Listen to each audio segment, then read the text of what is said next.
Good morning, friends. Welcome to Story with Lori. That's me. I hope you're having a good day. Can you wave at me? I can wave at you. Today's story is Cloudy with a Chance of Meatballs, written by Judy Barrett and drawn by Ron Barrett. This is one of my most favorite books. My librarian at North State Elementary, Mrs. Rendell, used to read this all the time, and it became one of my absolute favorites. So, before there was a movie. So here is the classic. But, forgot. You got to remind me sometimes. We got to get what ready? Our storytime hands. You ready with me? Do it with me. Put your hands up. Put your hands down. Slide them very slowly. Slide them very fast. Put your hands up. Put your hands down. Bunny hop very slowly. Bunny hop very fast. Put your hands up. Put your hands down. Roll them very slowly. Roll them very fast. Lay them in your lap. Okay, the book, Cloudy with a Chance of Meatballs. Makes me kind of want to have a meatball. We were all sitting around the big kitchen table. It was Saturday morning, pancake morning. Mom was squeezing oranges for juice. Henry and I were betting on how many pancakes we could each eat, and Grandpa was doing the flipping. Seconds later, something flew through the air and headed toward the kitchen ceiling. Look up, and it landed right on Henry. After we realized the flying object was only a pancake, we all laughed, even Grandpa. Breakfast continued quite uneventfully. All the other pancakes landed in the pan, and all of them were eaten, even the one that landed on Henry. I like pancakes. Do you like pancakes? I bet you do. That night, touched off by the pancake incident at breakfast, Grandpa told us the best tall tale bedtime story he had ever told. Across the ocean, over lots of bumpy mountains, across 3 hot deserts and 1 smaller ocean, there lay the tiny town of Chew and Swallow. In most ways, it was very much like any other tiny town. It had a main street lined with stores, houses with trees and gardens around them, a schoolhouse, about 300 people, and some assorted cats and dogs. But there were no food stores in the town of Chew and Swallow. They didn't need any. The sky supplied all of the food they could possibly want. The only thing that was different about Chew and Swallow was its weather. It came 3 times a day: breakfast, lunch, and dinner.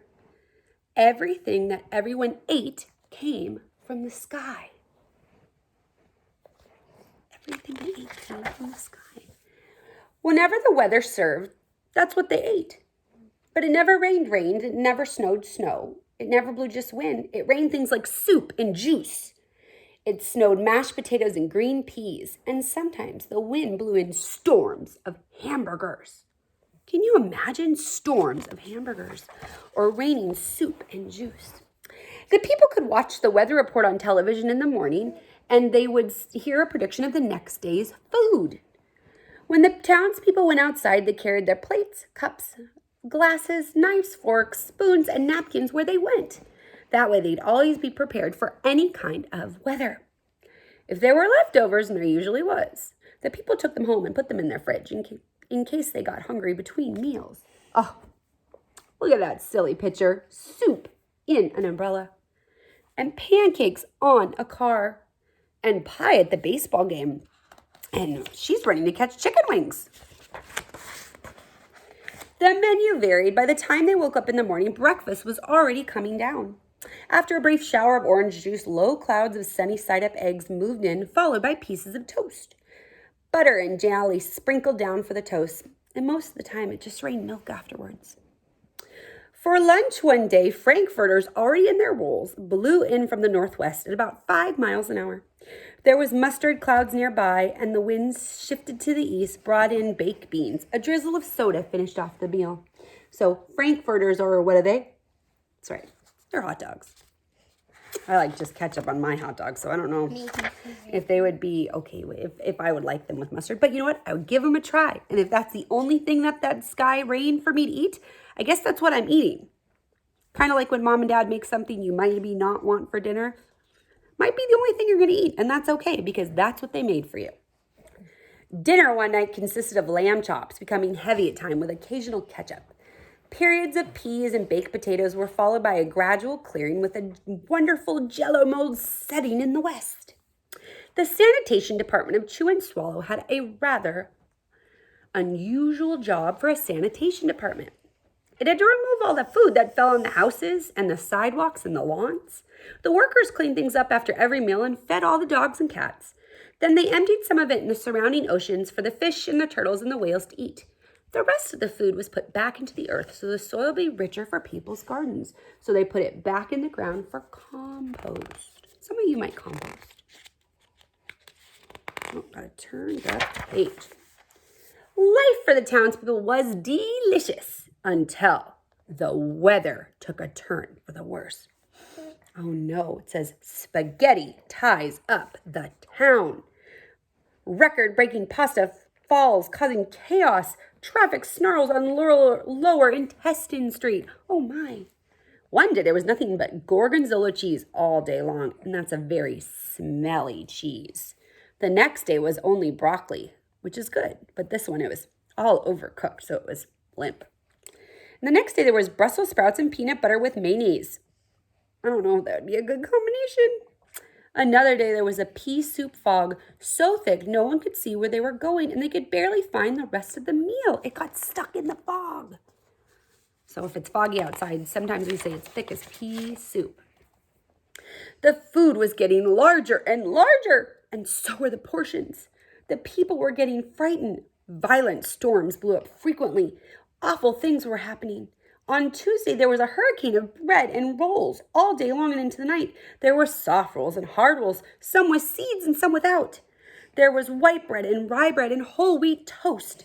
Most of it was larger than they ever seen bread before and rolls. It was a terrible day. Everyone had to stay in stores. Roofs were damaged. The sanitation department was beside itself. The mess took hours. The workers took 4 days to clean up, and the sea was floating with rolls.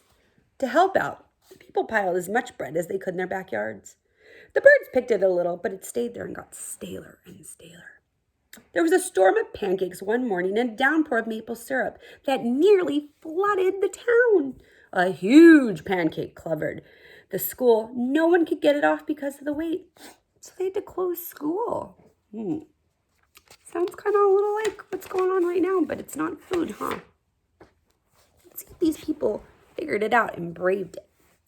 Lunch one day brought in 15-inch drifts of cream cheese and jelly went sandwiches. Everyone ate themselves sick, and the day ended in a stomach ache. There was an awful salt and pepper wind accompanied by an even worse tomato tornado. People were sneezing themselves silly and running to avoid the tomatoes. The town was a mess. There were seeds and pulp everywhere. The sanitation department gave up. The job was too big. Everyone feared for their lives. They couldn't go outside most of the time. Many houses had been badly damaged by giant meatballs. Stores were boarded up, and there was no more school for the children. So a decision was made to abandon the town of Chew and Swallow. It was a matter of survival. Look at that giant pickle.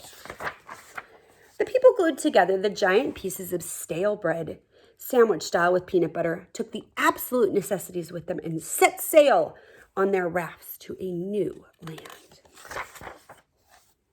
After being afloat for a week, they finally reached a small coastal town which welcomed them. The bread had held up surprisingly well enough for them to build temporary houses for themselves out of it. The children began school again. Adults all tried to find places for themselves in the new land. The biggest change they had to make was getting used to buying food at a supermarket. They found it odd to keep that food was kept on shelves and packaging boxes, cans, and bottles. Meat that had to be cooked was kept in large refrigerators. Nothing came down from the sky except rain and snow. Clouds above their heads were not made of fried eggs. No one was ever hit by a giant hamburger again, and nobody dared go back to Chew and Swallow to find out what happened. They were too afraid. Henry and I were awake to the very end of Grandpa's story. I even remember his goodnight kiss. What a good tall tale. The next morning, we woke up to see snow had been falling outside the window. We ran downstairs for breakfast and ate a little faster than usual, so we'd go outside sledding with Grandpa. It was funny. But even as we were sledding down the hill, we thought we saw a giant pat of butter at the top, and we could almost smell mashed potatoes. All from the sky, Mama? The end. That's a really good story about, tall tale about silly stories and silliness. Thank you for joining me today. Are you ready with your bumblebee fans? Catch those bees. Bzzz. Got 'em? I'm bringing home a baby bumblebee. Won't my mommy be so proud of me? I'm bringing home a baby bumblebee. It stung me. We gotta talk. I'm talking to my baby bumblebee. Won't my mommy be so proud of me? I'm talking to my baby bumblebee. She said, What else? What else? You're right. Good job. I let go of my baby bumblebee. Won't my mommy be so proud of me? I let go of my baby bumblebee. They're happy to be free. Thanks for joining me this morning. See you again.